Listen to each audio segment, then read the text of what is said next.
Innal hamdalillah nahmaduhu wa nasta'inuhu wa nastaghfiruh wa na'udzu billahi min syururi anfusina wa sayyiati a'malina. May yahdihillahu fala mudhillalah wa may yudlil fala hadiyalah. Asyhadu an la ilaha illallah wahdahu la syarikalah wa anna Muhammadan abduhu wa rasuluhu la nabiyya ba'dah. Allahumma salli wa sallim wa barik ala Muhammadin wa ala alihi wa ashabihi ajma'in wa man tabi'ahum bi ihsan ila yaumiddin amma ba'd. Ya ayyuhalladzina amanu taqullaha haqqa tuqatih wa la tamutunna illa wa antum muslimun. Ma'asyiral muslimin wal muslimat rahimani wa rahimakumullah. Alhamdulillah, pagi ini kembali Allah memperjumpakan kita di majelis yang mulia ini. Semoga Allah senantiasa meridhoi kita, melimpahkan rahmat dan barokahnya untuk kita. Dan semoga dengan petunjuknya insya Allah kita bisa tetap istiqomah di atas iman dan takwa. Salawat serta salam semoga terlimpahkan, tercurahkan kepada Nabi kita Rasulullah Muhammad sallallahu alaihi wasallam. Semoga tercurah kepada seluruh keluarga, sahabat dan seluruh pengikutnya hingga yaumil akhir. Alhamdulillah, Bapak Ibu rahimani wa rahimakumullah. Hari ini kita melanjutkan kajian kita tentang perjalanan menuju kehidupan abadi dan kita masuk pada bab tentang syafa'ah. Syafa'ah. Apa itu syafa'ah? Syafa'ah kata dasarnya dari syafi'. Asy-syafi'. Asy-syafi' artinya adalah genap secara bahasa. Lawannya adalah al-witr, ganjil. Maka apa arti secara bahasa? Syafa'ah menggenapkan sesuatu yang ganjil. Artinya apa? Ketika sesuatu yang belum genap berarti belum sempurna. Nah, orang-orang yang beriman yang memiliki tauhid, iman dan tauhidnya digenapkan dengan surga. Untuk meraih surga itu butuh syafa'ah. Maka disebutlah syafa'ah. Adapun secara arti bahasa diterjemahkan dalam bahasa Indonesia, syafaat itu berarti pertolongan, bantuan. Jadi ketika seseorang meminta untuk dibantu namanya meminta syafaat. Orang yang meminta syafaat disebut syafi'. Sedangkan pemberi syafaat disebut syafi'. Yang menerima syafaat disebut musyafi'. Jadi yang meminta syafaat, siapa yang meminta syafaat? Kita umat Islam. Disebut apa? Syafi'. Yang memberi syafaat disebut syafi'. Adapun yang menerima syafaat, musyafi'. Orang yang menerima syafaat. Semoga kita termasuk orang-orang yang menerima syafaat. Untuk itu, mari saudara sekalian, kita akan menguraikan tentang syafaat. Sebelum saya uraikan syafaat, seulas saya 5 menit minta waktu di Muqaddimah. Seperti yang disampaikan oleh Sahibul Bait, Pak Ihsan tadi, betul kita marah, kita geram, kita sedih dan bercampur aduk. Tapi mari semuanya itu jangan menjadi obrolan tiap hari yang kita sibuk dengan obrolan itu. Jangan sibuk dengan medsos setiap hari, hanya liatin penderitaan saudara kita. Lalu kita caci maki dan celaan. Gak cukup dan tidak penting seperti itu. Justru yang terpenting adalah bagaimana kita bersimpati dengan saudara-saudara kita sesama muslim. Berempati dengan saudara-saudara kita sesama muslim. Sebab kita dengan muslim sesama muslim itu bersaudara. Rasulullah mengibaratkan apa? Al-muslim, mathalul muslim lil muslim kal bunyan. Perumpamaan muslim dengan muslim itu seperti suatu bangunan. Yashuddu ba'duhum ba'da. Yang namanya bangunan itu satu dengan yang lain harus saling menguatkan. Saling mengokohkan. Artinya apa? Tidak akan sempurna Islam iman kita kalau belum saling menguatkan sesama muslim. Di dalam riwayat yang lain, riwayat Imam Ahmad, riwayat Imam Muslim dari sahabat Nu'man bin Bashir. Rasulullah mengibaratkan yang lain. Mathalul mu'min lil mu'min fi tawaddi'ihim wa tarahumihim wa tu'atufihim kal jasad. Perumpamaan antara sesama muslim dan muslim dalam persaudaraan sesama muslim itu dalam saling mengasihi, dalam saling menyayangi, dalam saling mencintai, itu diibaratkan seperti satu tubuh. Coba Bapak Ibu, tentu kita pernah sakit. Seluruh anggota tubuh kita sehat, satu saja gigi geraham kita sakit, bengkak. Apa yang terjadi Bapak Ibu? Seluruh tubuh ikut sakit. Saat tubuh kita sehat, ada satu bagian yang sakit. Lalu demam yang menggigil siapa Bu? Seluruh tubuh kita. Mari jadilah kita muslim bersaudara. Ketika kita lihat saudara kita yang dibantai, saudara kita yang dizolimi, saudara kita yang disiksa dan seterusnya. Kita jangan hanya banyak komen. Apalagi kalau komennya kotor. Lebih baik apa? Kita merasa simpati dengan cara apa? Tadi galang dana, bismillah. Semampu kita. Kita bersimpati dengan memberikan dana. Tapi yang paling lebih dari itu jangan cuma simpati. Empati, merasakan. Kita sakit, mereka sakit, kita sakit. Tapi jangan cuma ngeluh. Coba Anda sakit. Aduh gigiku sakit. Aduh lututku sakit. Aduh leherku sakit. Ada masalahnya selesai apa enggak? Apa yang harus kita lakukan? Gak usah banyak ngeluh, ayo cari solusi.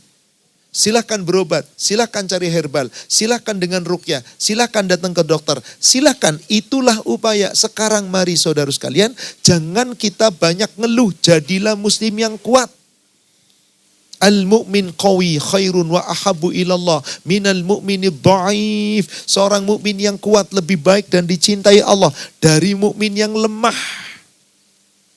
Maka yang kita ucapkan tentu saja inna lillahi wa inna ilaihi rajiun. Dan jangan lupa empati itu yang paling utama. Bagaimana cara kita berempati? Kita merasakan penderitaan mereka. Lalu supaya mereka diberikan kekuatan doa. Jangan pernah tinggalkan doa. Daripada kita sibuk dengan sosmed. Dan yang ada ketika melihat pasti kita ngomong lagi, komen lagi. Yang gak ada habis-habisnya. Banyak-banyak kita doa. Setiap kita sholat kita doakan. Di dalam sujud kita doakan. Setelah selesai sholat kita doakan. Di waktu malam, waktu mustajab kita doakan. Ya Allah, berikan kekuatan kepada mereka ya Allah. Lemahkan orang-orang Zionis laknatullah ya Allah. Berikan kesabaran kepada mereka ya Allah. Tolonglah mereka ya Allah. Ini lebih baik. Gak bisa bahasa Arab, sudah pakai bahasa Indonesia. Insya Allah Ibu. Sebab apa? Ini terjadi tidak mungkin tidak kecuali atas izin. Di surat 9 ayat 51. Surat 9, surat At-Taubah ayat 51. Qul, katakanlah ya Muhammad.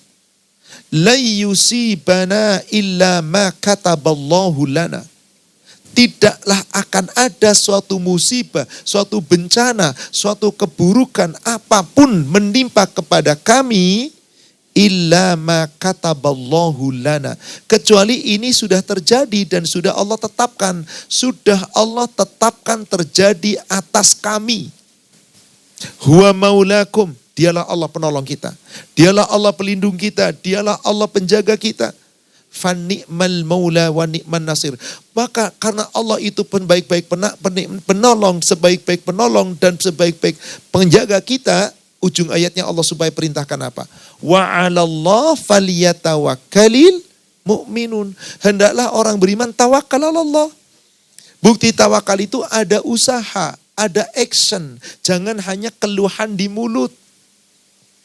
Ibu, ini sudah menjadi sunatullah. Maaf, bukan berarti saya mengecilkan penderitaan mereka, demi Allah tidak. Maksud saya adalah, mari jangan sibukkan hari-hari kita dengan medsos. Sibuk kita lihat medsos sampai Quran diabaikan. Sibuk dengan berita-berita sampai Anda banyak ngomong komen yang gak baik, lalu melupakan diri. Lupa dengan doa dan seterusnya. Lebih baik kita terus sedih, wajib kita sedih. Wong saudara mereka, saudara kita kok. Seperti satu tubuh tadi. Tapi mari kita buktikan dengan action dan yakinlah Ibu.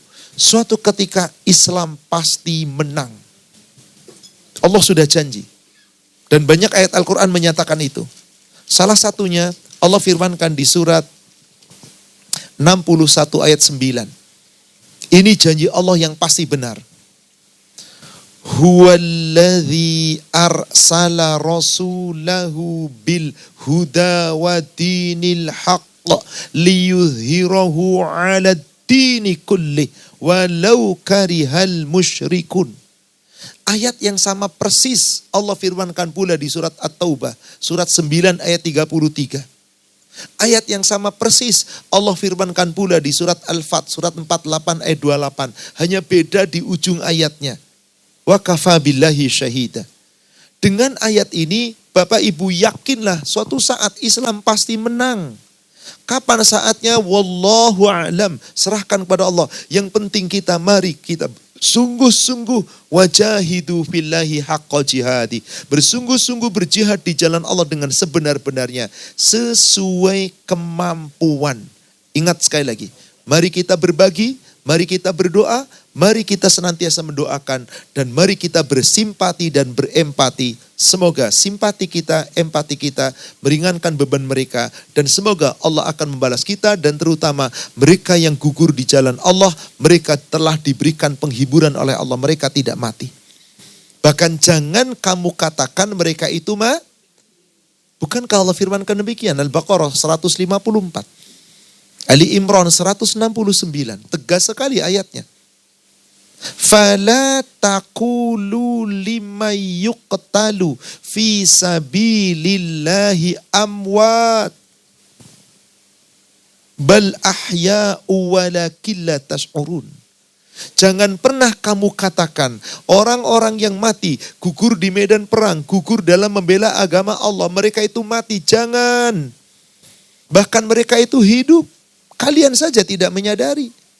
Maaf, saya yakin di antara ibu, bapak ada yang lihat medsos seorang wanita sedang bekerja di rumah sakit. Lalu suaminya meninggal, kena senjatanya orang Yahudi. Sedih mereka? Sedih wanita itu? Subhanallah. Suamiku syahid, suamiku syahid, suamiku syahid. Anak perempuannya dipeluk, wahai nak, bapakmu telah syahid di hadapan Allah. Subhanallah, betapa tegarnya mereka. Karena mereka yakin kematian itu menghantarkan syafaat nanti dari Allah. Melalui nabinya untuk langsung ke surga, syahid. Beda dengan orang-orang Yahudi, Zionis. Mereka takut mati. Kenapa? Kalau mati konyol mereka. Neraka tempatnya. Maka mereka nggak mau berjuang sungguh-sungguh. Kalau seorang muslim perjuangannya bukan hanya membela negara, bukan hanya membela tanah air, suku bangsa. Tapi yang dibela siapa? Li'ilahi kalimatillahi wal ulya. Membela kalimat Allah setinggi-tingginya. Menegakkan akidah.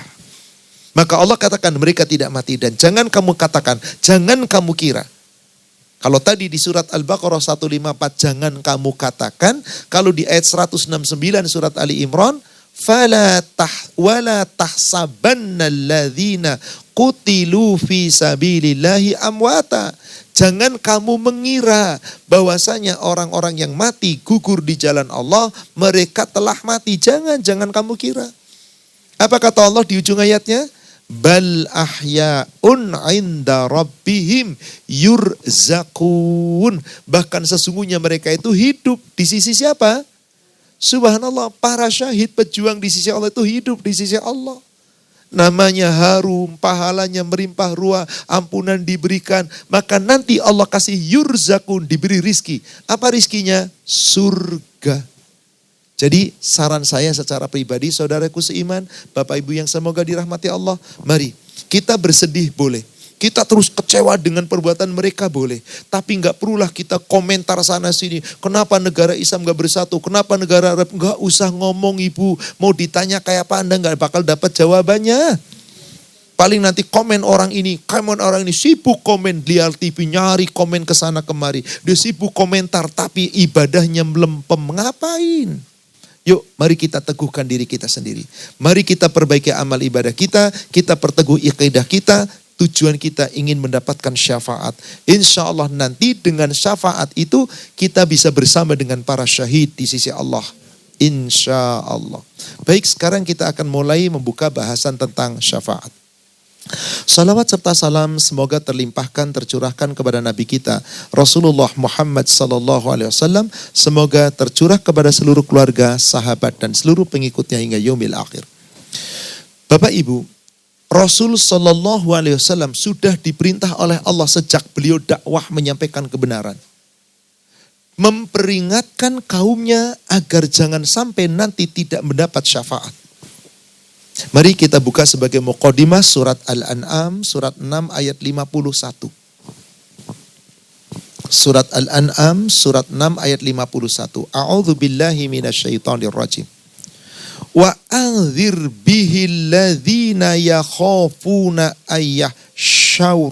ayyahsyaru ila rabbihim. Wahai Muhammad, berikan peringatan kepada mereka dengan Al-Quran, dengan Al-Hadis, dengan peringatan yang hak, yaitu kepada orang-orang yang takut akan dikumpulkan nanti menghadap Rabb-Nya pada hari kiamat. Laisa lahum min dunihi waliyun wala syafi'.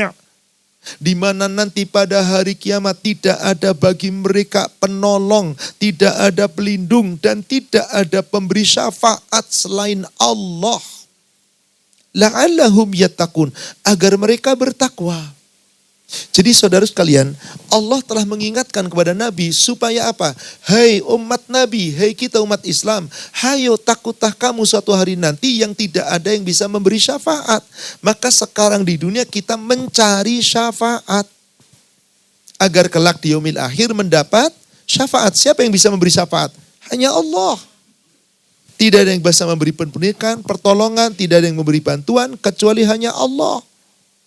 Maka Allah mengingatkan kepada kita dalam beberapa ayat Al-Quran. Karena memang syafaat itu tidak akan berlaku tiba-tiba nanti di akhirat. Selama kamu di dunia tidak berusaha mencari. Al-Baqarah 254. Al-Baqarah 254. Ya ayyuhalladzina amanu, wahai orang-orang yang beriman, anfiqu mimma razaqnakum min qabl ayyatiya yaumul la bai'un fihi wala khullah. Infakkanlah sebagian daripada apa? Sebagian dari rizki yang Allah berikan kepada kamu. Sebelum datang kepadamu suatu hari, tidak ada lagi jual beli pada hari itu, tidak ada lagi persaudaraan, tidak ada lagi wala syafa'ah, tidak ada syafaat, tidak berlaku syafaat. Hari apa itu Bapak Ibu? Saat nanti hari kiamat, bahkan sejak hari kematian kita. Kita nggak bisa berdagang lagi dengan Allah, kita nggak bisa ibadah. Nggak ada lagi pertemanan dan bersaudaraan, nggak ada lagi hubungan kekeluargaan, tidak berlaku lagi syafaat. Maka bagaimana orang-orang yang ingkar kepada Allah? Wal kafiruna humudz zalimun. Orang kafir mereka itu zalim. Sebab apa? Di dunia tidak pernah berusaha mencari syafaah. Al-Baqarah surat yang sama ayat 48. Wattaqu, dan takutlah kamu. Bisa juga diterjemahkan peliharalah dirimu. Yauman, akan datangnya nanti suatu hari, la tajzi nafsun an nafsin syai'a, di mana saat itu seseorang tidak bisa membela orang lain, tidak bisa menggantikan orang lain. Wala yuqbalu minha syafa'ah, tidak akan diterima baginya syafa'ah, pertolongan tidak akan diterima. Wala yukhadhu minha adl, tebusan darinya tidak diterima. Wala hum yunsarun, mereka tidak dibeli pertolongan. Ancaman-ancaman ini saudaraku seiman, Allah telah sampaikan sekarang dan kita baca sekarang agar jangan sampai kita nyesal nanti di yaumil akhir. Ayat yang sama persis dengan surat Al-Baqarah 48. Di Al-Baqarah 123 hanya susunan kalimatnya yang sedikit dirubah oleh Allah. Sama awal ayatnya, wattaqu yauman, takutlah kamu akan datang nanti suatu hari, hari di saat kita dibangkitkan di padang mahsyar. La tajzi nafsun an nafsin syai'a, di mana seseorang tidak bisa menggantikan orang yang lain. Wala yuqbalu minha adl, tebusan darinya tidak diterima sebesar apapun. Wala tanfa'uha syafa'ah, dan tidak akan diterima syafaat, tidak bermanfaat syafaat. Walahum yunsarun, dan mereka tidak akan diberi pertolongan. Ibu, di dalam hadis riwayat Imam Muslim dari Abu Umamah, Rasulullah SAW bersabda, "Man qara'a ayatal kursi dubura kulli salatin maktubah lam yamna'hu min dukhulil jannah illal maut." Barang siapa yang senantiasa membaca ayat kursi di setiap selesai sholat fardu, maka tidak akan ada yang menghalangi dia untuk masuk surga, melainkan kematian. Artinya apa? Setelah mati dijamin dapat syafaat masuk surga. Melalui apa ibu?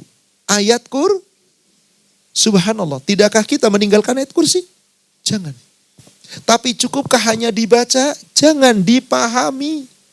Coba, salah satu yang selalu kita baca di dalam ayat kursi itu ada kalimat apa?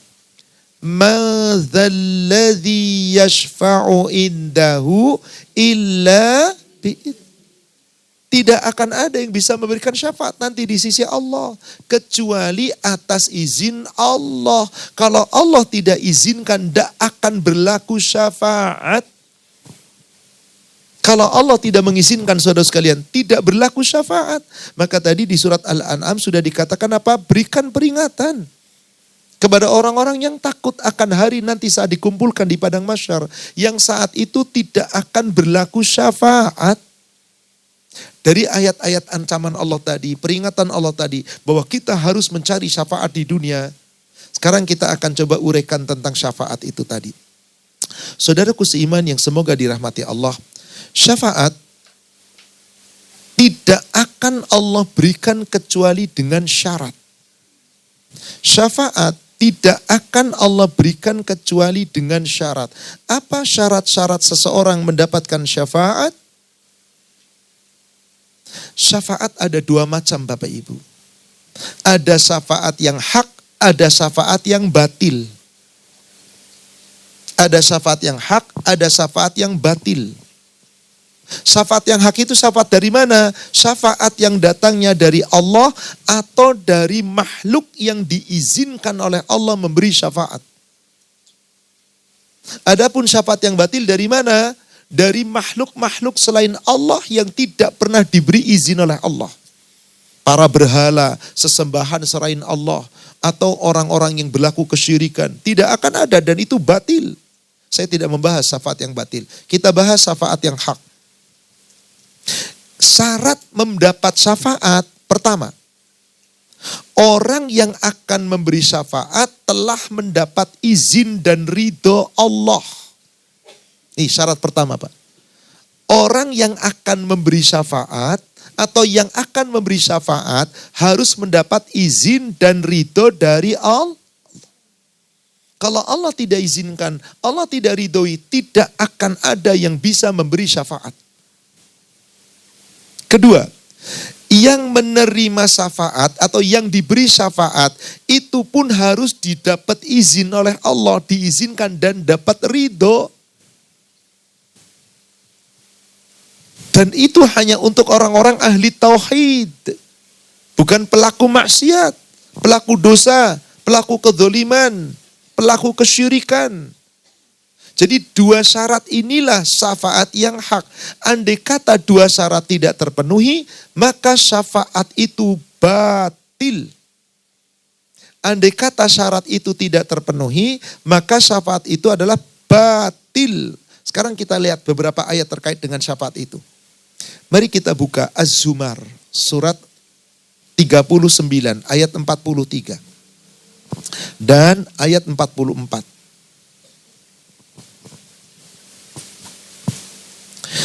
Amittakhadhu min dunillahi syufa'a. Apakah mereka mengambil penolong-penolong selain Allah? Apakah mereka mengambil pemberi syafaat selain dari Allah? Qul, katakanlah, Awalau kanu la yamlikuna syai'an wa la yaqilun. Apakah kamu tetap akan mengambil mereka yang tidak mampu memberi syafaat, tetap diambil sebagai pemberi syafaatmu? Meskipun mereka tidak memiliki sesuatu pun dan mereka tidak mengetahui apa-apa. Maaf, orang-orang yang menyembah selain Allah, itu mereka meyakini Tuhan Yesus ngasih syafaat dengan memberi surga, memberikan ampunan. Orang-orang Yahudi mengatakan Uzair akan memberikan ampunan. Orang-orang selain agama Islam mengatakan Tuhan-Tuhan dewa-dewanya akan memberikan ampunan. Apakah mereka memiliki syafaat? Tidak. Mereka tidak punya apa-apa. Mereka tidak mengetahui apa-apa. Apakah tetap kamu jadikan dia pemberi syafaatmu kelak? Ayat berikutnya 44. Qulillah, katakanlah hanya milik Allah. Asy-syafa'atu jami'a. Syafaat itu semua hanya milik Allah. Jadi maaf Bapak Ibu, pemberi syafaat itu mutlak siapa? Allah. Gak ada yang bisa memberi syafaat. Mau malaikat, mau nabi, mau orang saleh, mau sahabat, siapapun gak ada yang memberi syafaat. Kecuali kalau Allah telah memberi izin dan memberi ridho. Allah izinkan dengan Allah ridhoi, baru. Nanti ayat-ayatnya kita akan perlihatkan. Kita akan tunjuk di sini. Allah, pemilik syafaat itu semua milik Allah. Lahu mulkus samawati wal ard, miliknya, milik Allah semua yang ada di langit dan di bumi. Summa ilaihi turja'un. Kemudian kita semua kembali kepada Allah. Apakah nanti dapat syafaat atau tidak, tergantung bagaimana usaha kita di dunia. Jadi ayat ini menyatakan syafaat milik siapa? Surat As-Sajdah, surat 32, ayat keempat. Allahul ladzi khalaqas samawati wal arda wa ma bainahuma fi sittati ayyam. Allah lah yang telah menciptakan langit dan bumi dan menciptakan segala apa yang ada di antara keduanya. Allah ciptakan dalam kurun 6 masa. Summa stawa 'alal arsy. Kemudian Allah beristiwa di atas arsy. Malakum min dunihi miwaliyin. Maka bagi kamu tidak ada penolong selain Allah. Tidak ada pelindung selain Allah. Wala syafi'. Tidak ada pemberi syafaat. Jadi pemberi syafaat disebut apa Bu? Syafi'. Yang meminta syafaat disebut apa Bu? Syafi'. Kalau pemberi syafaat syafi'. Kalau yang minta syafaat syafi'. Yang menerima syafaat musyafi'. Semoga kita termasuk yang musyafi'. Kita senantiasa minta syafaat. Tetapi selain Allah, wala syafi'. Tidak ada yang bisa memberikan syafaat. Afala tatadzakkarun. Tidakkah kamu mau memikirkan?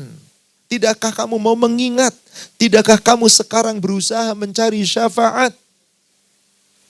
Lihat lagi kembali, yakni surat An-Nisa ayat 85 tentang apa sih yang dimaksud syafaat itu?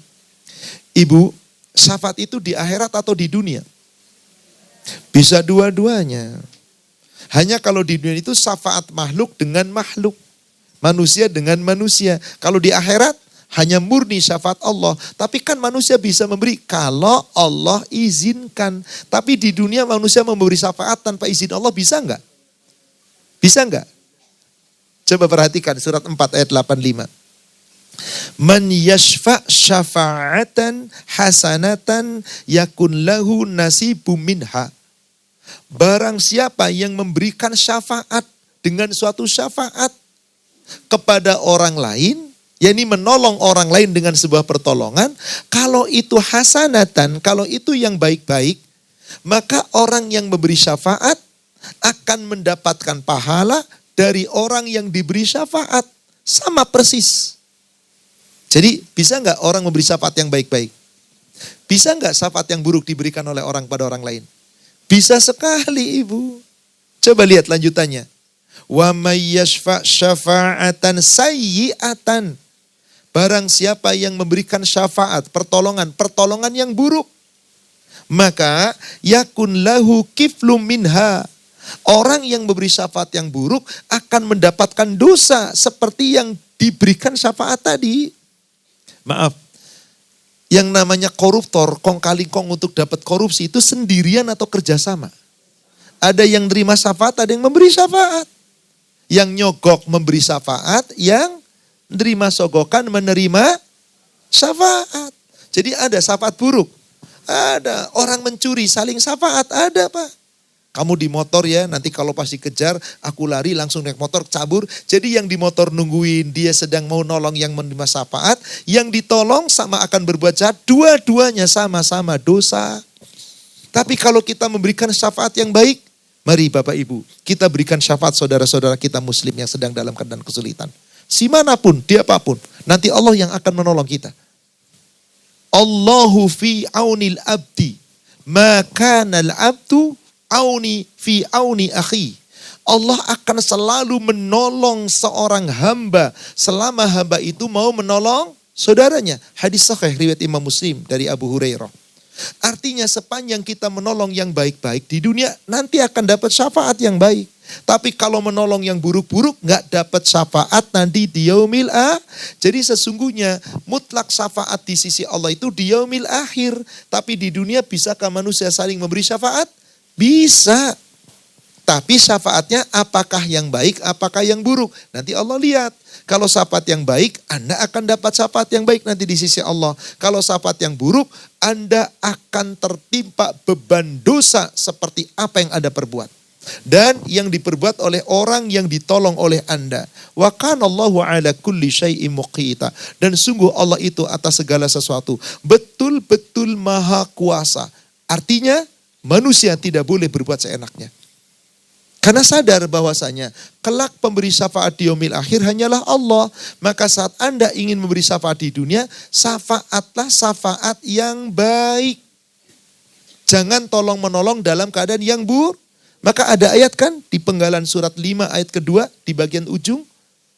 Apa?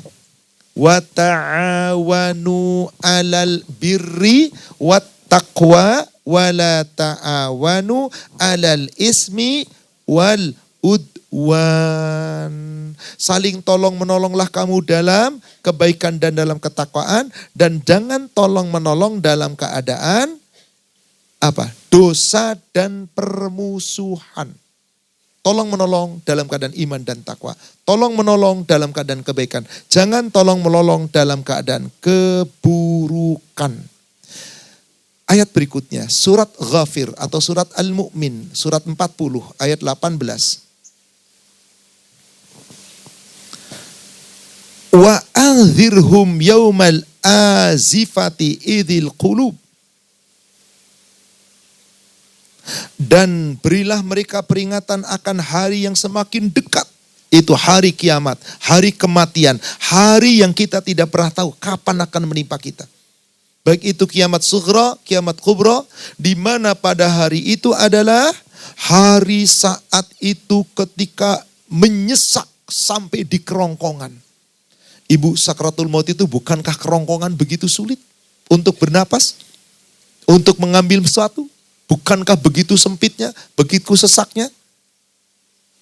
Maka Rasulullah, Allah Subhanahu wa ta'ala berfirman bahwasanya orang yang sedang dalam sakratul maut itu dikatakan ladal khonajiri kadhimin, menahan kesedihan yang luar biasa. Rasa sakit, rasa sedih, rasa kecewa, rasa gundah dan seterusnya. Mali dzalimina min hamim wala syafi'i yuta'. Maka bagi orang-orang yang di dunia senantiasa berbuat dolim atau membantu kezoliman, mereka tidak akan mendapatkan penolong dan tidak akan mendapatkan syafaat. Sekarang, mari kita akan uraikan. Tadi, bagaimana agar kita mendapatkan syafaat? Yang akan memberi syafaat harus dapat izin dan ridha Allah. Dan yang menerima syafaat harus dapat izin dan ridha. Kalau kedua-dua syarat itu tidak terpenuhi, tidak mungkin akan bisa mendapat syafaat. Siapa yang telah Allah izinkan dan ridhoi memberi syafaat? 1, para malaikat. 2, para nabi dan rasul. 3, orang-orang saleh yang telah mendapatkan syafaat. Maka tiga ini telah berhak memberi syafaat. Tiga ini berhak memberi syafaat atas izin dan ridho Allah. Adapun kita yang ingin menerima syafaat, untuk bisa nanti memberi syafaat, kita harus menerima syafaat dulu. Itu pun akan diberikan syafaat oleh pemberi syafaat jika Allah mengizinkan dan Allah ridho. Surat An-Najm, surat 53, mari kita lihat ayat yang ke-26.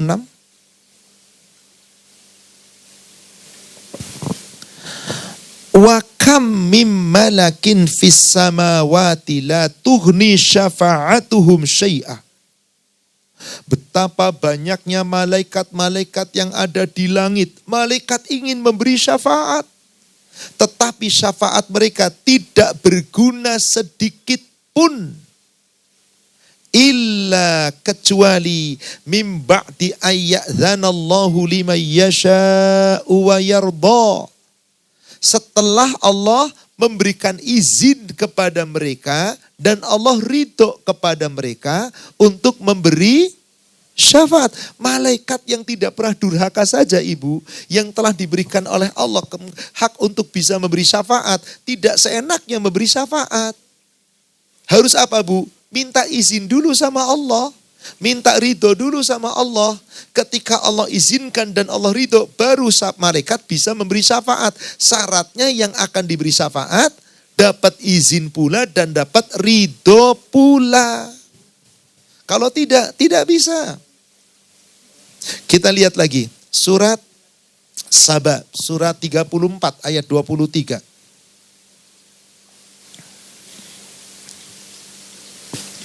وَلَا تَنْفَعُ الشَّفَاعَةُ إِنْدَهُ إِلَّا لِمَنْ أَذِنَ لَهُ. Dan syafaat atau pertolongan di sisinya hanya berguna bagi orang-orang yang telah diizinkannya. Baik untuk memberi syafaat atau untuk memperoleh syafaat. Kalau dia memberikan, kalau dia sudah memperoleh, maka Allah izinkan, bisa memberi. Maaf, kadang-kadang ada omongan orang seenaknya. Tolong ya, kamu kan sahabat baik saya. Nanti kalau kamu di surga, saya nggak ada di surga, cari saya di neraka ya. Kalau ternyata ada, tolong ya syafaat saya supaya bisa keluar dari neraka. Kok enak beneran ngomong begitu? Janganlah menjadi kalimat sederhana seperti itu, jangan. Tidak pernah ada nabi seperti itu mengatakan. Tapi kan hadisnya sahih, betul. Al-mar'u ma'aman ahab. Seseorang akan bersama dengan yang dicintainya. Andai kata kita mencintai orang-orang yang taat, kita ikut taat, insya Allah sama-sama di surga. Jadi kalimat colong cari saya, jika nggak ada berarti saya di neraka, tolong diangkat. Jangan begitu, lebih baik kita katakan, kita berdoa semoga kita sama-sama mendapatkan syafaat dari Allah Subhanahu wa ta'ala. Bisa melalui para malaikat, melalui Rasul, melalui orang-orang yang saleh. Semoga kita berada di dalam surganya Allah dengan syafaat yang Allah izinkan dan Allah ridhoi. Mending kita to the point berdoa. Supaya apa? Supaya ini jangan jadi seakan-akan perbincangan yang enteng. Satu orang mengatakan seperti itu. Tidak pantas kita mengatakan demikian. Alangkah baiknya kita minta kepada Allah langsung supaya Allah memberikan kepada kita syafaat. Ingat, tidak akan ada gunanya syafaat kecuali kalau Allah sudah mengizinkan memberikan syafaat. Kemudian ayatnya dilanjutkan. Hatta idza fuzzi'a an qulubihim qalu madza qala rabbukum. Sehingga apabila telah dihilangkan rasa takut dari hati mereka, mereka berkata, apakah yang telah difirmankan oleh Rabb kamu? Maka mereka menjawab, qalu haqqa. Semua yang Allah firmankan adalah kebenaran. Itu hak dari Allah. Wa huwal aliyul kabir. Dialah Allah yang maha tinggi, dialah Allah yang maha besar, Allah maha agung. Artinya orang-orang yang di dunia selalu mengikuti perintah Allah, membenarkan kalamullah, membenarkan aturan Allah, insya Allah hatinya tenang. Saatnya nanti diizinkan untuk menerima syafaat atas izin. Lihat kembali surat Toha, surat 20 ayat 109. Yauma idzil la tanfa'us syafa'ah. Pada hari itu tidak akan ada berguna syafa'ah illa man adzina lahur rahman. Kecuali orang-orang yang telah diberi izin kepadanya dari Allah yang Maha Pengasih. Wa radiyalahu qawla. Dan Allah telah meridhoi perkataannya. Maka ketika Allah ridho dengan perkataan kita di dunia, Allah izinkan kita menerima syafaat. Allah ridho kita menerima syafaat. Semoga dengan itu Allah pun meridho ketika kita bisa memberi syafaat. Artinya berarti di sini jelas saudara sekalian, tanpa izin dan ridho Allah tidak berlaku syafaat. Malaikatnya dapat izin, malaikatnya dapat ridho, memberikan syafaat. Tapi yang akan diberi syafaat gak diizinkan, gak diridhoi, gak bisa. Rasulullah dapat ridho, dapat izin memberi syafaat kepada umatnya. Tapi umatnya yang akan diberi syafaat oleh Rasul tidak diizinkan oleh Allah. Allah tidak ridho, gak bisa. Berarti saudara sekalian, ada peringatan supaya kita kelak mendapat syafaat di dunia ini. Mari kita berlaku hati-hati. Jangan sembarangan berkata, berbuat, bertindak, beribadah. Tapi harus berhati-hati dengan takut kepada Allah. Insya Allah, Allah ridho kita menerima syafaat. Surat Al-Anbiya, surat 21 ayat 28.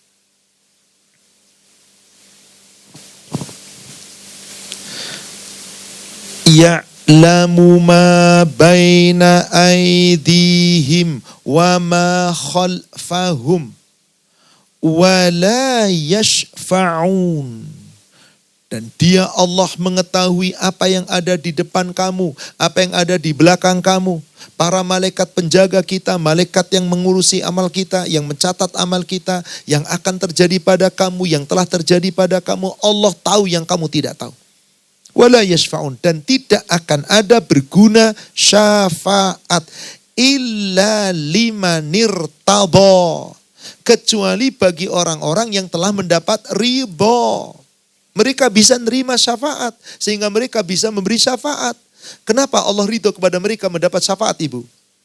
Wa hum min khasyatihi musfiqun, sebab mereka adalah orang-orang yang dahulu di dunia selalu berhati-hati dalam segala tingkah laku, amal perbuatan, ibadah, perkataan, apapun selalu berhati-hati karena takut kepada, ini dia kuncinya. Takutlah kepada Allah. Dengan mentaati Allah, mentaati Rasul, tetap bertakwa kepada Allah, takut kepada Allah, pasti kita meraih kemenangan. Allah jamin itu. Surat 24 ayat 52. Surat 24, surat An-Nur ayat 52.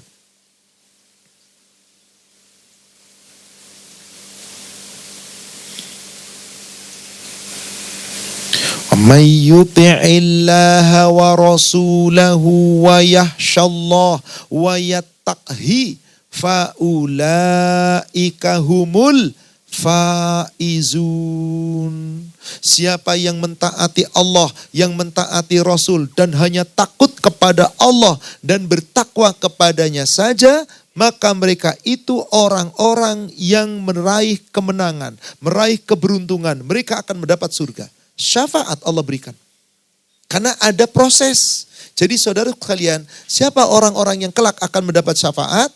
Hanya orang-orang yang memiliki ketaatan kepada Allah. Ustadz, bagaimana orang-orang yang di dunia ngaku Islam, syahadat, tapi nggak sholat, tapi nggak puasa, sholat ibadah tapi dolim, tapi berbuat jahat. Apakah mereka mendapat syafaat? Nanti jenis-jenis syafaat kita akan lihat. Intinya setiap orang yang pernah mengucapkan 2 kalimat syahadat, dia akan mendapat syafaat. Hanya proses syafaatnya kapan? Nah, ini ada 5 proses syafaat nanti kita akan pelajari. Nambahkan nafan. Kita akan pelajari setelah ini. Intinya Bapak Ibu dari ayat-ayat ini, siapa yang berhak memberi syafaat? Hanya Allah. Siapa yang Allah izinkan memberi syafaat? Orang yang Allah izinkan dan Allah ridhoi. Siapa di antara mereka? Para malaikat dan para nabi-nabi. Dan orang-orang yang telah mendapatkan syafaat. Adapun kita ingin mendapat syafaat harus dengan izin Allah dan ridho. Salah satu caranya gimana, Bu? Yuk jaga lisan, takutlah kepada Allah, berhati-hatilah jangan sembarangan hidup. Karena nanti Anda akan menyesal saat nanti tidak menjaga diri di dunia. Berarti orang-orang yang tidak pernah memurnikan tauhid dapat syafaat enggak? Orang-orang yang tidak pernah mengucapkan 2 kalimat syahadat dapat syafaat enggak? Tidak. Maka mereka yang non-muslim, orang-orang kafir dari agama apapun, pelaku musyrik dari agama apapun, selamanya tidak pernah akan mendapatkan syafaat. Apa sebabnya? Mereka tidak memurnikan tauhid dan mereka tidak pernah mengadakan perjanjian dengan Allah. Lihat suratnya. Pertama surat Maryam surat 85 surat 19 ayat 85 sampai 87.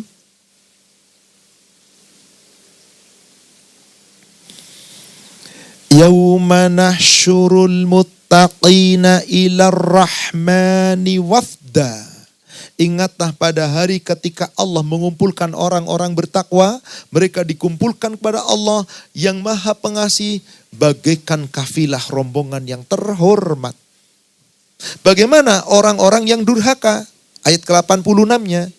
Wa nasuqul mujrimina ila jahannama wirda. Sedangkan orang-orang yang durhaka, orang-orang yang berdosa akan digiring oleh Allah dalam keadaan hina dan dimasukkan ke dalam neraka dalam keadaan dahaga. Karena mereka tidak mendapatkan syafaat dari Rasul. Nggak bisa minum dari telaga Kausar. Mereka tidak mendapatkan syafaat. Dikecualikan ayat ke-87-nya. Dikatakan apa? La yamlikuna syafa'ah. Mereka tidak akan berhak mendapatkan syafaat. Illa manittakhadha indar rahman ahda. Kecuali orang-orang yang telah mengadakan perjanjian dengan apa? Perjanjian di sisi Allah itu, Bu. Asyhadu an la ilaha illallah. Kalimat syahadat. Maka siapa yang telah mengucapkan kalimat syahadat, mereka berhak dapat syafaat. Tapi nanti syafaatnya ada beberapa proses. Yang mana kita, wallahu alam, tergantung amal kita. Jadi orang-orang yang tidak pernah mengadakan perjanjian dengan Allah itu siapa yang dimaksud? Non-muslim, orang kafir, orang musyrik yang tidak pernah mengucapkan syahadat. Maka mereka tidak pernah mengadakan perjanjian dengan Allah, selamanya tidak dapat syafaat. Berarti kekal di dalam neraka. Diperkuat lagi oleh ayat berikutnya, surat Az-Zukhruf. Surat 43 ayat 86. Wala yamlikul ladzina yad'una min dunihi syafa'ah. Dan orang-orang yang menyeru kepada selain Allah, siapa, Bu, yang menyeru kepada selain Allah? Orang-orang kafir, tidak percaya dengan Allah. Dia menyeru kepada Tuhannya, dia menyeru kepada makhluk lain. Bukannya kepada Khalik, harusnya kepada Khalik. Tapi dia menyeru kepada selain Allah. Maka tidak ada baginya pemberi syafaat. Illa man syahida bil haqq. Orang yang telah mengadakan syahadat, perjanjian dengan hak, dengan kebenaran, yaitu mengakui adanya Allah. Wa huwa ya'lamun, dan mereka meyakininya. Meyakini tentang tauhid, meyakini kebenaran kalimat la ilaha illallah. Maka sepanjang dia memiliki kalimat la ilaha illallah, ini kartu bitaqah, pada akhirnya dia akan menerima syafaat. Tapi tadi apakah syafaatnya secara langsung ataukah tidak? Jadi setiap umat Islam pasti dapat syafaat. Tapi syafaatnya berproses. Ada yang langsung, ada yang tidak. Tergantung amal kita. Sekarang, siapa orang yang paling punya hak memberi syafaat? Nabi. Orang tercinta di antara para nabi, dialah Nabi kita sallallahu alaihi wasallam. Dialah Nabi kita sallallahu alaihi wasallam yang nanti akan memberikan syafaat kepada kita insya Allah. Melalui apa? Melalui izin dan melalui ridho Allah. Kalau kita insya Allah mendapatkan syafaat dari Nabi sallallahu alaihi wasallam, semoga dengan syafaat itu kita akan meraih surganya Allah Subhanahu wa taala. Saya bacakan beberapa hadis terkait dengan syafaat dari Nabi sallallahu alaihi wasallam. Pertama, hadis yang diriwayatkan oleh Imam Muslim, At-Tirmidzi dan Imam Ahmad dan Imam Ibnu Majah. Dari sahabat Abu Hurairah, Rasulullah sallallahu alaihi wasallam bersabda, "Likullin nabi da'watun mustajabah." Tiap-tiap nabi punya doa yang mustajab. Jadi nabi itu punya doa yang apabila dia berdoa, maka doanya pasti coba nabi-nabi yang lain berdoa bagaimana? Dikabulkan. Tapi apa kata Nabi SAW? Sebagian nabi fatakjil kullan nabi da'watahu. Banyak di antara nabi-nabi yang doanya itu disegerakan di dunia. Minta supaya umatnya diberikan kebaikan. Umatnya diazab dan seterusnya. Maka nabi-nabi itu doanya sudah diberikan di dunia. Mustajab. Apa kata Nabi SAW? Subhanallah, wa inni ikhtabatu da'wati syafa'atu li ummati yaumal qiyamah. Akan tetapi aku akan mengundurkan doa mustajabku untuk umatku nanti pada hari. Ibu, jadi kita jangan ngambek kalau doa kita banyak belum dikabul, Bu. Sebab Nabi tidak diijabah doa, tidak meminta doa itu, ya Allah berikan umatku rizki yang melimpah ruah di dunia. Ya Allah berikan umatku selalu kemenangan, kebahagiaan. Enggak, Bu. Nabi enggak pernah mendoakan seperti itu untuk umatnya. Kenapa? Karena Nabi doa mustajabnya disimpan. Maka doanya Nabi itu secara umum apa? Minta jauhkan dari azab neraka, dari azab kubur, dari fitnah dajjal, fitnah kehidupan. Minta dikuatkan iman ketakwaan, minta diberikan kesabaran. Tidak minta kemenangan langsung, Bu. Inilah doa-doanya Nabi. Coba cari doa-doanya Nabi. Subhanallah, kebanyakan minta kebaikan dunia akhirat, itu pun dunia hanya paling mintanya rizki, mintanya cukup. Tapi yang paling banyak diminta hidayah, iman, takwa, berlindung dari azab neraka, dimasukkan ke surga. Karena doa mustajabnya Nabi itu ditahan. Jadi kalau ada orang mengadakan permainan itu apa ya? Kartu yang bisa memenangkan segalanya itu apa namanya? Kartu truf ya Pak ya. Bukan as, kalau as itu bisa kalah oleh yang lain. Tapi kalau truf itu bisa mengalahkan semuanya. Kayaknya yang biasa main kartu sudah tahu itu tuh. Dulu Pak. Semoga sekarang sudah tidak lagi. Kartu truf. Jadi kartu trufnya Rasulullah itu ditahan Ibu. Tidak segera sekarang. Tapi nanti Allah akan berikan pada hari kiamat. Karena Rasul menunda, enggak sekarang. Karena untuk syafaat jauh lebih baik dari segala dunia dan seisinya. Berarti Rasul itu sayang atau sayang banget sama kita. Berarti setiap umat Islam pasti masuk surga enggak dengan syafaat Rasul? Pasti. Kecuali kalau umat Islam itu enggak mau masuk. Ada atau ada? Kata Rasul ada. Di dalam hadis riwayat Imam Bukhari dari Abu Hurairah. Semoga Allah meridhoinya. Rasulullah SAW bersabda, kullu ummati dakhalal jannah. Setiap umatku akan masuk surga. Pasti masuk surga. Dakhalal jannah. Illa man aba. Kecuali umatku yang menolak. Yang enggan masuk surga. Coba bayangkan Bapak Ibu. Umat Muhammad itu siapa sih? Umat Islam yang sudah syahadat. Pasti masuk surga. Kecuali umatku, umat Islam yang gak mau masuk surga. Ada nggak orang nggak mau masuk surga? Kata Rasul ada. Tapi sahabat bingung. Kok ada sih orang Islam nggak mau masuk surga? Maka kulna, para sahabat bertanya, ya Rasulullah, wa mayya'ba. Wahai Rasulullah, siapakah umatmu yang enggan masuk surga, yang nggak mau masuk surga? Apa jawaban Rasul? Beliau menjawab dengan diplomatis. Kullu ummati man atani dakhalal jannah. Setiap umatku yang mau mentaati aku, dia masuk surga. Wa man asani faqad aba. Tapi umatku yang durhaka kepadaku, berarti tidak mentaati aku, dia sesungguhnya enggan, gak mau masuk surga. Jadi dia bukan gak mau dapat syafaat, dirinya gak mau nerima syafaat.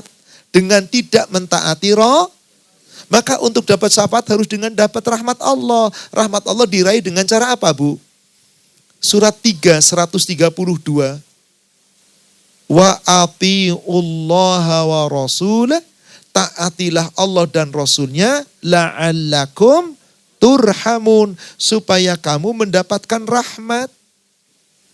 Dalam hadis yang lain riwayat Imam Bukhari dan Muslim dari sahabat Abu Hurairah, Rasulullah SAW pernah ditanya oleh Abu Hurairah. Qultu ya Rasulullah, aku bertanya wahai Rasulullah, man as'adun nas bi syafa'atika yaumal qiyamah. Wahai Rasulullah, siapakah gerangan orang yang paling berbahagia yang akan mendapat syafaat Anda pada hari kiamat? Siapa kira-kira Bapak Ibu orang yang paling bahagia dapat syafaat? Lihat jawaban Rasul. As'adun nas bi syafa'ati yaumal qiyamah man qala la ilaha illallah wa ashhadu anna muhammadar rasulullah sidqan min qalbihi aw khalisan min nafsihi. Orang yang telah mengucapkan 2 kalimat syahadat, terbit dengan sepenuh jiwa raganya, ikhlas sepenuh hatinya. Apa konsekuensinya Bapak Ibu? Kalau kita sudah syahadat seperti itu. Taati Allah, taati Rasul. Jangan hanya sekedar yang penting saya sudah mentaati Allah dan Rasul. Saya sudah sholawat tiap hari 1000 kali. Sholawatnya gak ada contohnya dari Nabi. Saya sudah menyanjung Rasul, nyanyi-nyanyi pujian sanjungan. Saya peringati kelahiran Rasul, tapi Anda gak ngikut sunnah Rasul. Maka di sini syafaat itu tidak gratis. Syafaat itu harus dengan apa? Harus dengan kesungguhan. Subhanallah. Maka orang-orang yang akan mendapat syafaat Rasul, syafaat yang paling pertama adalah syafaat uzma, dan ini yang paling dibutuhkan. Yaitu syafaat kepada seluruh umat Islam saat dibangkitkan di padang mahsyar. Di mana saat itu umat Islam dikumpulkan oleh Rasulullah, khusus umatnya Rasulullah yang mereka akan dihisap lebih dulu sebelum orang umat-umat yang lain, dan umat Rasulullah yang taat tadi, yang sidqan min qalbihi au khalisan min nafsihi, kalimat syahadatnya akan dipanggil oleh Rasul, dan pertama-tama berjumpa dengan Rasul di Telaga Kautsar. Apa kata Rasulullah SAW dalam hadis riwayat Imam Bukhari dan Muslim dari Abu Hurairah?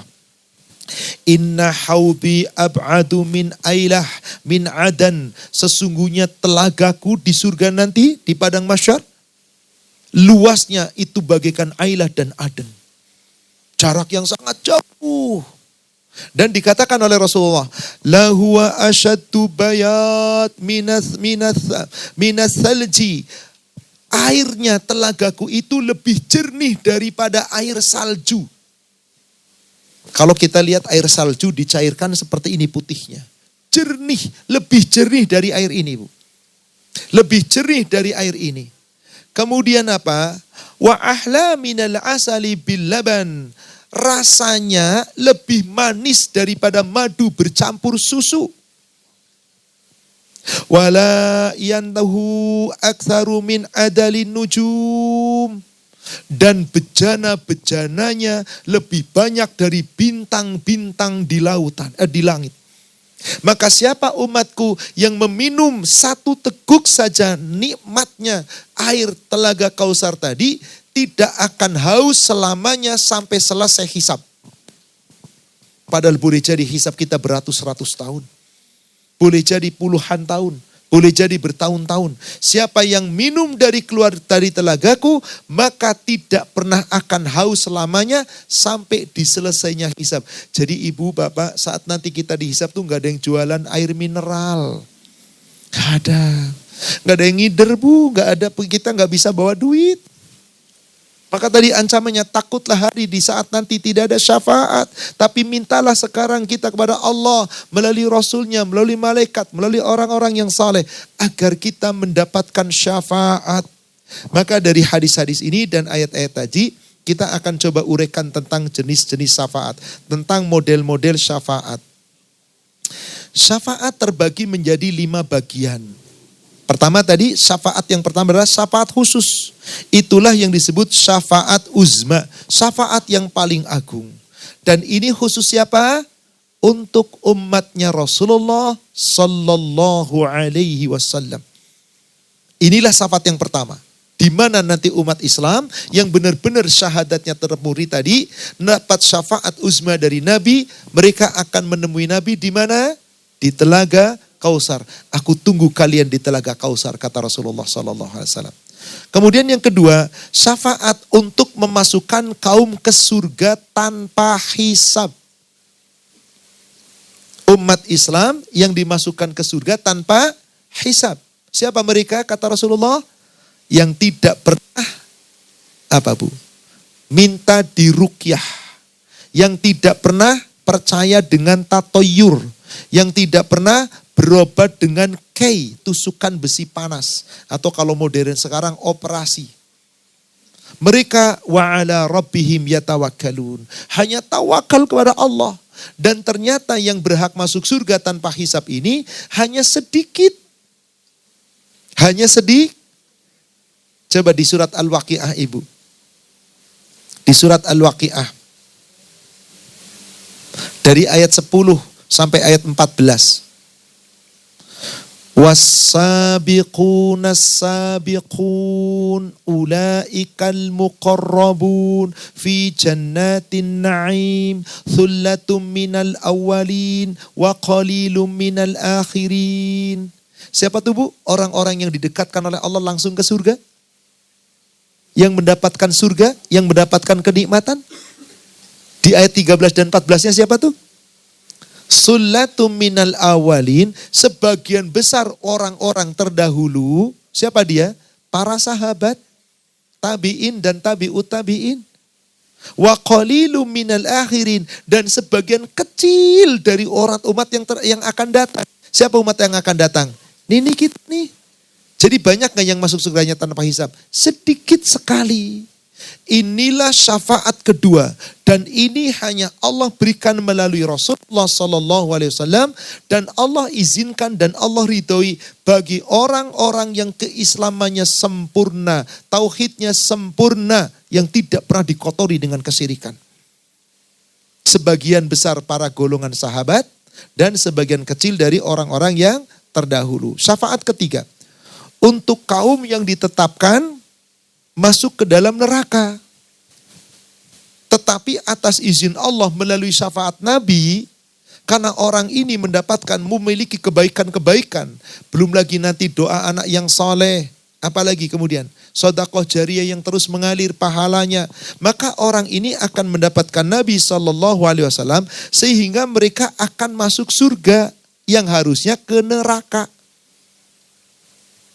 Melalui apa? Syafaat. Siapa yang memberikan syafaat? Allah. Tapi melalui Nabi. Atas izin Allah dan atas ridho Allah. Mereka akan mendapatkan. Dan mereka ada pula yang memang masuk surga. Karena apa? Dengan hisab yang ringan. Jadi orang-orang yang masuk surga tanpa harus ke neraka. Kemudian yang keempat, orang-orang yang penuh dengan dosa dan dia telah masuk ke dalam neraka. Telah masuk ke dalam neraka. Lalu dengan syafaat, dia akan dikeluarkan dari neraka. Menuju ke, tetapi prosesnya bagaimana? Ada yang sebentar, ada yang cuma sesaat, ada yang lama, ada yang sedang, ada yang lama sekali. Tergantung bagaimana amal-amal kita. Pada akhirnya akan dikeluarkan dari neraka. Berdasarkan hadis sahih riwayat Imam Muslim dari Anas bin Malik. Yakhruju minan nar man qala la ilaha illallah man kana fi qalbihi imanan mithqala khintah. Akan dikeluarkan dari neraka orang-orang yang telah mengucapkan kalimat la ilaha illallah dan di dalam hatinya ada iman meskipun sebesar gandum. Lalu seterusnya mithqala bur, meskipun sebesar beras. Lalu berikutnya mithqala dzarrah, meskipun sebesar debu. Jadi kalau yang sebesar debu imannya Bu, paling lama di neraka. Itu semua tergantung amal ibadah kita. Kemudian syafaat yang kelima, syafaat orang-orang yang sudah berada dalam surga tapi dikeluarkan dari surga. Kemana Bu? Kemana Pak? Menuju surga yang lebih tinggi. Karena apa? Di antaranya karena Al-Quran yang mereka baca dan mereka pelajari. Maka Rasul perintah kepada kita di hadis Muslim dari Abu Hurairah. Iqra'ul Quran. Bacalah Al-Quran. Innahu syafa'ah lis-sahibi. Sesungguhnya Quran itu kelak akan memberikan syafaat bagi pembacanya. Maka dengan kita senantiasa baca Quran, banyak-banyak kita bersolawat kepada Nabi, insya Allah kelak kita akan bisa mendapatkan syafaat.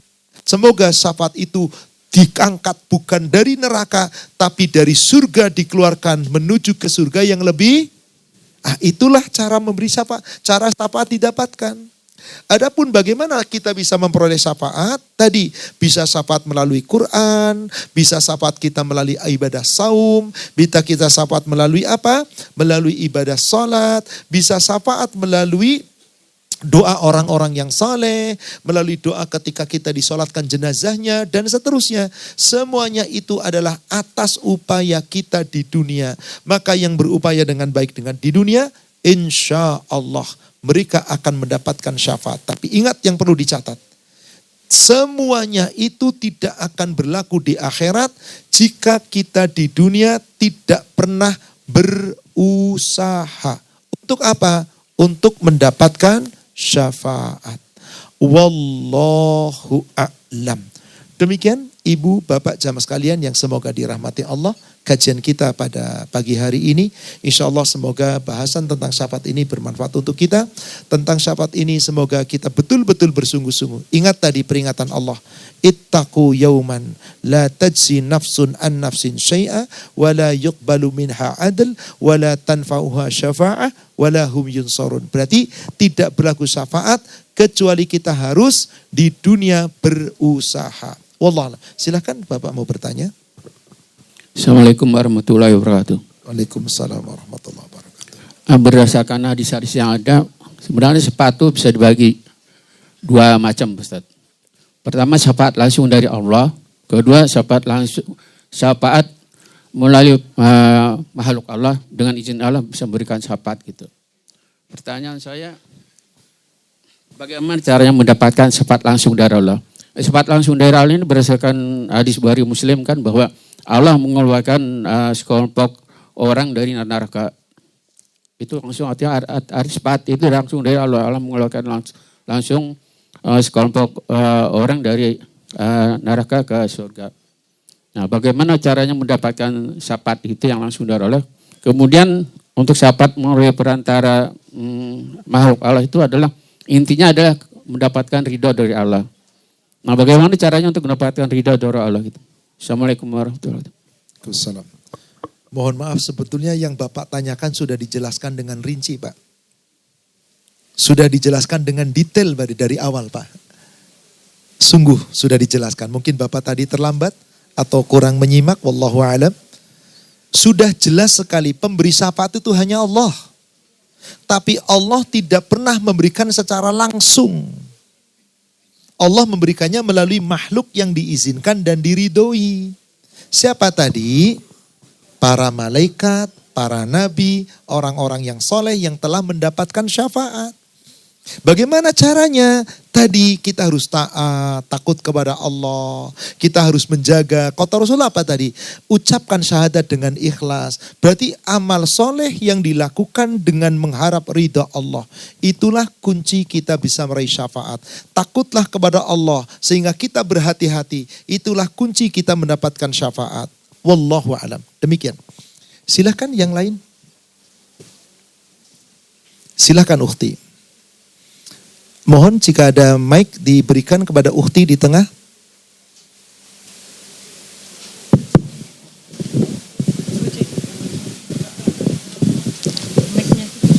Assalamualaikum warahmatullahi wabarakatuh Pak Ustadz. Waalaikumsalam warahmatullahi Saya wabarakatuh. doakan Pak Ustadz dan keluarga dan jemaah yang hadir bersama keluarga selalu dalam rahmat berkah dan ridhonya Allah Subhanahu wa taala. Amin ya rabbal alamin. Demikian pula untuk Cibu dan para jamaah sekalian insyaallah. Ini Pak Ustadz kan mengenai safar. Maaf di luar topik ya Pak Ustadz. Mengenai ketatan. Dan ada sebagian teman kita mengatakan bahwa kalau kita umroh dengan tanpa mahram itu tidak masalah gitu loh Pak Ustadz. Karena kita dapat pahala untuk berjalan ke sana gitu. Apakah kalau kita tidak mematuhi yang dikatakan dalam hadis yang dikatakan Rasul bahwa tidak wanita tidak ininya Pak ya Pak Ustadz, tidak sah untuk wanita tidak safar tanpa mahram gitu Pak Ustadz. Begini Ibu, hadisnya jelas sekali. Hadis sahih riwayat Imam Bukhari Muslim. Dari Abu Hurairah, dari Anas bin Malik, dari Abdullah bin Umar. Hadis mutawatir. La tusafirum imra'ah. Tidak boleh seorang wanita bersafar. Ada disebut thalatha layal, 3 hari. Juga disebutkan apa? 1 hari. 1 hari 1 malam. Ada disebutkan 3 hari 3 malam, 2 hari 2 malam, 1 hari 1 malam.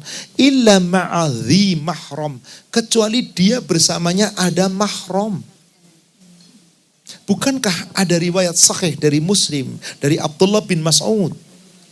Ketika Rasulullah menyampaikan itu, lalu ada laki-laki bertanya, ya Rasulullah, istriku telah mendaftar haji, sedangkan aku telah mendaftar peperangan Anu dan Anu. Apa kata Rasulullah? Batalkan peperanganmu, maka pergi haji bersama istrimu. Supaya ada pasangan, bukan mahram. Suami bukan mahram, tapi pasangan. Maka dari dalil ini para ulama telah sepakat wajibnya wanita bersafar dengan mahram kecuali haji. Haji, Imam Syafi'i berpendapat karena haji ini adalah wajib, maka ada wanita-wanita yang tidak punya mahram karena suaminya sudah meninggal, nggak punya anak laki-laki, nggak punya pihak laki-laki yang menjadi mahram. Maka Imam Syafi'i berpendapat bolehnya seorang wanita bersafar tanpa mahram dengan syarat untuk haji dan ingat, dan dia bersafar bersama perempuan-perempuan yang sekufu. Dia bisa menjaga diri, dia dengan rombongan, dia bersama dengan itu dan tidak memisahkan diri dari rombongan dan dia bisa menjamin keselamatan sepanjang perjalanan dengan rombongan tersebut. Adapun peristiwa-peristiwa yang sifatnya adalah mubah seperti safarnya seorang wanita ke suatu daerah, ke suatu kota, bepergian, berjalan untuk hiburan dan seterusnya, atau umroh itu sunnah, sedangkan bepergian itu mubah. Yang wajib saja Allah perintahkan bersama dengan tapi ada yang mengatakan gak apa-apa umroh dengan tanpa mahram. Monggo silahkan. Yang jelas apakah dia berdosa Allah yang maha tahu. Yang jelas dia melanggar sunnah nabinya, melanggar peringatan nabinya, tidak menentaati anjuran nabinya.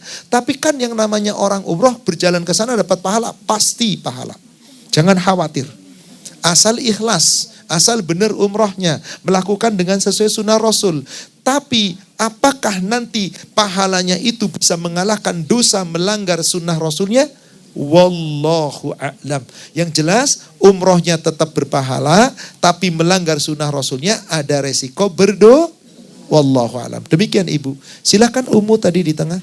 Bismillahirrahmanirrahim. Assalamualaikum warahmatullahi wabarakatuh. Assalamualaikum. Ustaz, tadi saya catat mengenai jenis-jenis syafaat. Ada 5 Ustaz. Yang pertama syafaat khusus atau uzma. Syafaat uzma. Ya, yang kedua syafaat untuk memasukkan kaum orang ke yang surga masukkan tanpa ke surga. hisab. Yang masuk surga ada 2. Masuk surga tanpa hisab, masuk surga melalui hisab. Terus yang ketiga, orang yang seharusnya masuk neraka tetapi kemudian diberikan syafaat dengan hisab yang sangat berat.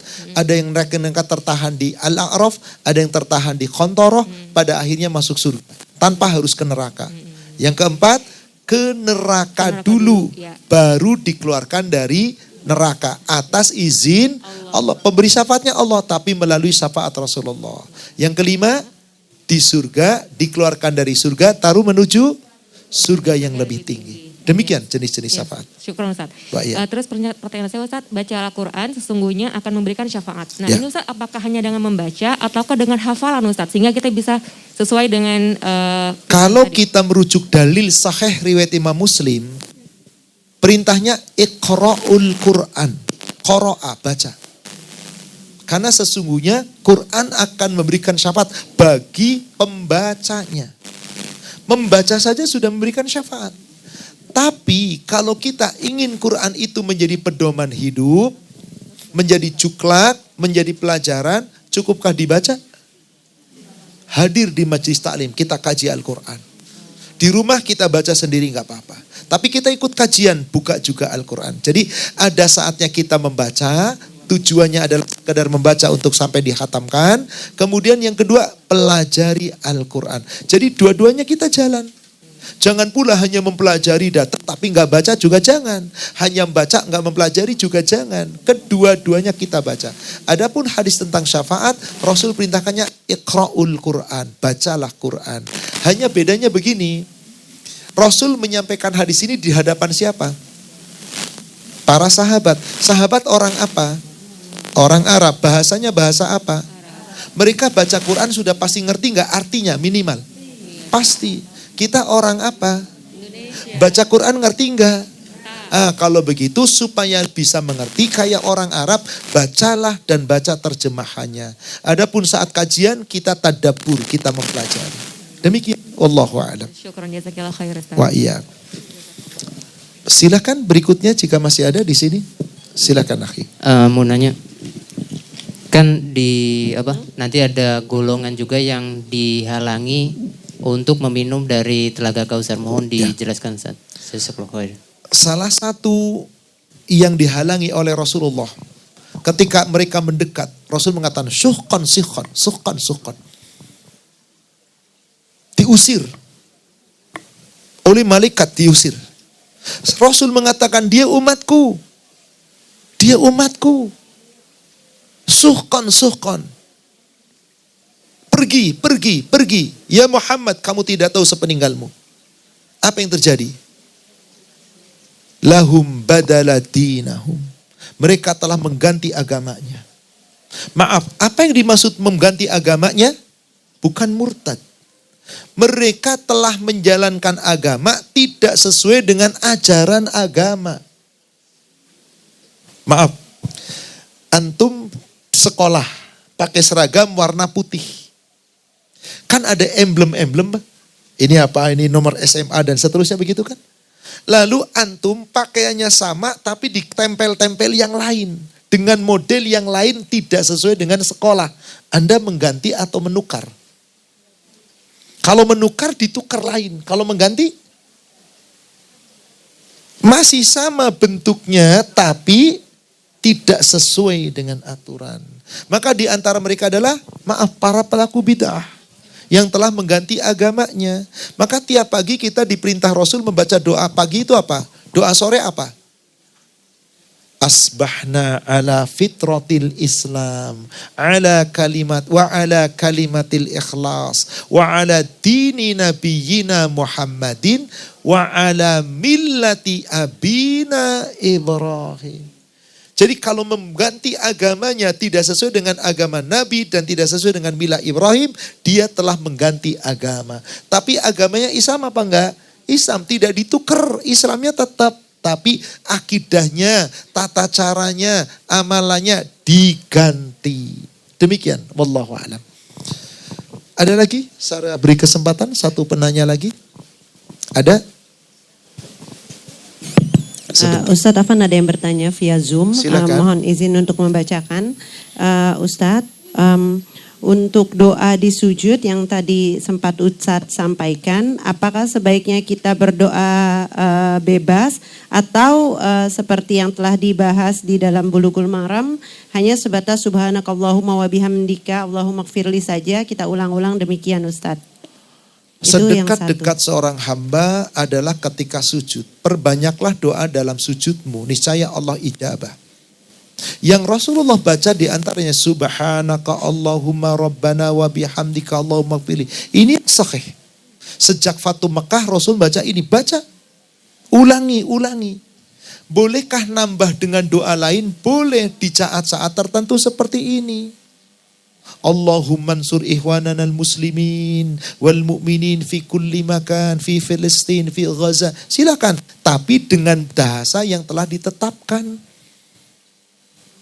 Ingat, tidak boleh dengan bahasa kita. Maka kalau mau berdoa dalam ruku dan sujud, dalam sujud kita monggo. Tapi kalau pengen lebih sempurna lagi, bacalah nanti sebelum salam.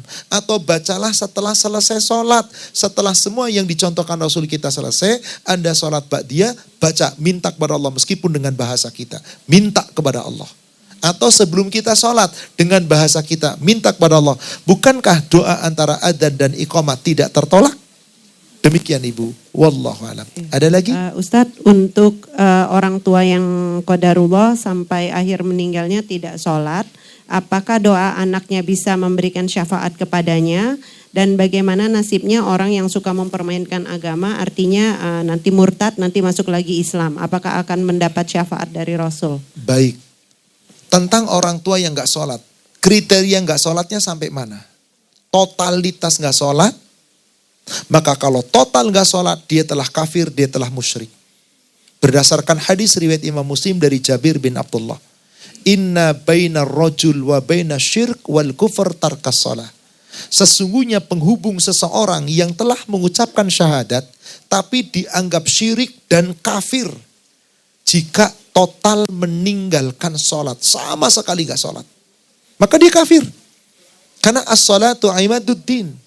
Hanya tadi pertanyaannya, apakah orang tuanya tadi memang meninggalkan sholat totalitas atau bolong-bolong, sering ninggalin? Itu beda lagi. Selama dia masih sholat dan meyakini dia sholat itu wajib tapi dia malas dan dosa, maka orang ini betul-betul orang yang Islamnya tetap Islam, tapi telah dosa besar meninggalkan sholat. Tapi kalau meninggalkan sholat totalitas, bahkan ada yang mengatakan, saya Islam, saya puasa, saya zakat, tapi saya nggak sholat. Tolong tantang saya gimana caranya biar bisa saya sholat. Itu secara akidah kafir, seluruh ulama sepakat. Sebab sudah berani menantang, dia nggak sholat terang-terangan. Rasa tidak masalah. Wallahu alam. Adapun doa anak, silahkan berdoa selama dia masih syahadat. Sholatnya masih dia yakini sholat. Tapi apakah diterima oleh Allah atau tidak? Wallahu alam. Pertanyaan kedua. Bagaimana orang yang mempermainkan agama? Ada nggak sih orang mempermainkan agama? Islam, kafir, murtad, Islam lagi, murtad lagi, ada yang begitu? Ternyata kata Allah ada. Dapatkah syafaat? La. Selama akhir hayatnya kafir. Allah firmankan di surat 4, An-Nisa ayat 137. An-Nisa 137. Innalladzina amanu summa kafaru summa amanu summa kafaru summasdadu kufra. Sesungguhnya orang-orang yang beriman lalu kafir, lalu iman, lalu kafir. Ternyata ujungnya bukannya iman tapi bertambah kekafiran. Dapat apa mereka? Nggak ada penolong, nggak ada pemberi syafaat. Mereka tidak akan ditolong. Sepanjang wafatnya dalam keadaan kafir. Silahkan tadi ibu di ujung saat itu mau bertanya, saya beri kesempatan. Assalamualaikum Ustadz. Waalaikumsalam warahmatullahi wabarakatuh. Maaf saya belum terlalu jelas tadi yang nomor 3. Kaum yang ditetapkan masuk neraka, yang seharusnya masuk neraka itu contohnya seperti apa ya? Ada orang-orang yang timbangan amal kebaikannya boleh jadi sama. Ada orang-orang yang dia belum selesai urusan habluminan nasnya. Maka orang itu tertahan di Kontoroh, orang itu tertahan di Al-A'raf. Yang kalau tidak dengan syafaat bisa jadi masuk ke dalam neraka. Tapi melalui syafaat dia tidak pernah ke neraka. Hanya tertahan tidak langsung masuk neraka. Melalui syafaat kemudian dia masuk ke dalam surga. Demikian Ibu yang dimaksud. Satu terakhir tadi di sini ada yang mau bertanya. Assalamualaikum. Waalaikumsalam warahmatullahi. Iya, saya mau tanya apa doa seorang ibu dan bapak yang soleh, yang soleha bisa menjadi penyebab syafaat buat keturunannya anak? Bisa insya Allah. Bukankah doa-doa yang dicontohkan oleh para nabi betapa banyak? Doa Nabi Ibrahim apa? Rabbi habli minas salihin. Rabbi ij'alni muqimas salati wa min dzurriyyatina rabbana wa taqabbal du'a. Doanya Nabi Zakaria apa? Rabbi habli min ladunka dzurriyyatan thayyibah innaka sami'ud du'a. Doanya Nabi Muhammad apa? Rabbana hablana min azwajina wa dzurriyyatina qurrata a'yun waj'alna lil muttaqina imama. Maka orang tua kita berdoa, apakah nanti doa kita bisa memberi syafaat untuk anak keturunannya? Jika kitanya beriman, anak keturunan kita sama-sama iman, meskipun kadar imannya tidak seperti orang tuanya, Allah akan hubungkan iman mereka sama derajatnya. Dalam hal ini para ulama menyebut surat 52, surat At-Tur ayat 21. Walladzina amanu wattaba'athum dzurriyyatuhum biimanin. Dan orang-orang yang beriman yang diikuti oleh anak cucu mereka, keturunan mereka sama-sama beriman. Alhaqna bihim dzurriyyatahum, kami hubungkan mereka dengan anak cucu mereka biimanin, dengan imannya. Jadi bapaknya imannya 9, anaknya imannya cuma 8. Itu bisa naik derajat menjadi 9 dengan pertolongan syafaat orang tuanya. Apa diantaranya? Doa. Maka dikatakan alhaqna bihim dzurriyyatahum wa ma alatnahum min amalihim min syai'. Allah tidak mengurangi sedikit pun amalnya. Ingat, sama-sama iman ya Bu ya. Tapi kalau bapaknya iman mendoakan anaknya enggak iman, kurang iman, ya tentu tidak akan nyambung. Kenapa? Di ujung ayatnya ada kalimat kullum ri'im bima kasabarohin. Tiap-tiap diri terikat dengan usaha. Contohnya saja, Nabi Nuh doa minta Kan'an diselamatkan. Ya Allah, Kan'an itu anakku, bagian dari keluargaku. Tolonglah dia, selamatkan dia. Dimarahi oleh Allah Nabi Nuh. Dia bukan dari keluargamu, dia zalim. Maka ketika terputus akidahnya, terputus imannya, maka tidak akan berlaku syafa'ah. Wallahu a'lam. Ustaz mau nambahkan dikit. Maksud saya gini, walaupun misalnya anak itu dosanya banyak atau enggak. Oh, berbeda kasus Ibu. Ayatnya itu tadi iman diikuti iman. Kalau ini bapaknya iman, anaknya dosanya banyak. Apa bedanya dengan Nabi Nuh dengan Kan'an? Apa bedanya Nabi Ibrahim dengan bapaknya? Bagaimana Nabi Lut dengan istrinya? Maka dalam hal ini berlaku ayat surat 31 surat Luqman ayat 33. Karena beda akidah, yang ini dosa, yang ini iman, gak nyambung Ibu. Maka dikatakan di surat 31 ayat 33. Ya ayyuhan nasu taqu rabbakum. Hai manusia, bertakwalah kamu kepada Allah Rabb kamu. Wahsyau yauman, hendaklah kamu semua takut akan datang suatu hari. La yajzi walidun an waladi. Orang tua gak bisa nolong anaknya. Wala mauludun huwa jazin an walidihi syai'a. Anak-anak gak nolong orang tuanya sedikit pun. Inna wa'dallahi haq. Ini janji Allah yang pasti benar. Jadi kalau ini sudah bergelimang dosa sudah lain perkara ya Bu ya. Wallahualam. Baik, saya rasa cukup Bapak Ibu, demikian.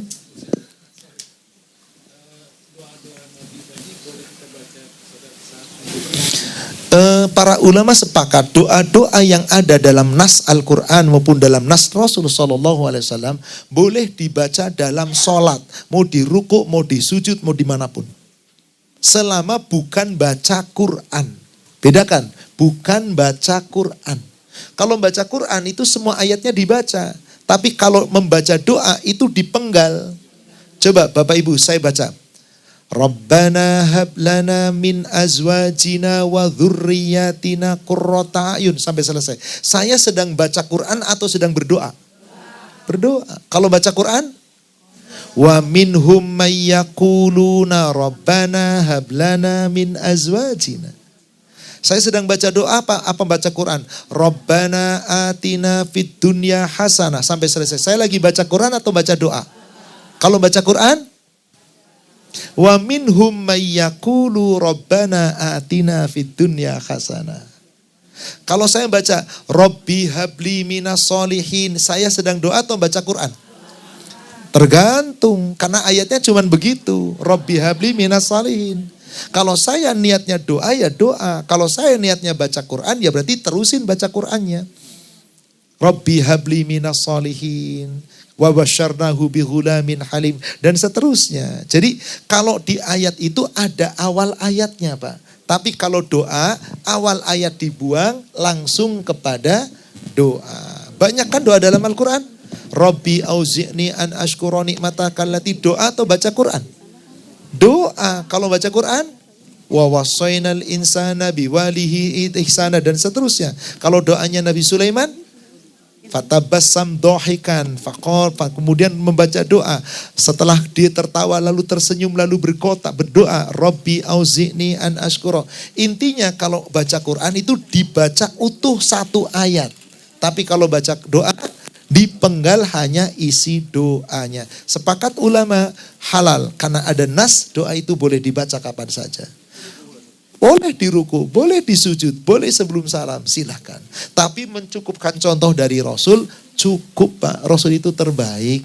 Alangkah baiknya kalau membaca doa-doa itu setelah selesai sholat kan bisa. Atau sebelum sholat kan bisa. Tapi sekali waktu dalam sholat, monggo. Wallahualam, afwan, sepertinya waktu juga yang telah membatasi. Kami cukupkan sampai di sini. Semoga membawa manfaat dan hikmah. Insya Allah kita berjumpa kembali di pertemuan berikutnya setelah kita membahas syafaat. Insya Allah kita akan membahas penyerahan buku catatan amal. Insya Allah. Wallahu a'lam. Mari sama-sama kita akhiri dengan kafaratul majlis. Subhanaka Allahumma. Asyhadu an la ilaha illa anta. Astaghfiruka wa atubu ilaik. Alhamdulillah billahi taufik. Assalamualaikum warahmatullahi wabarakatuh.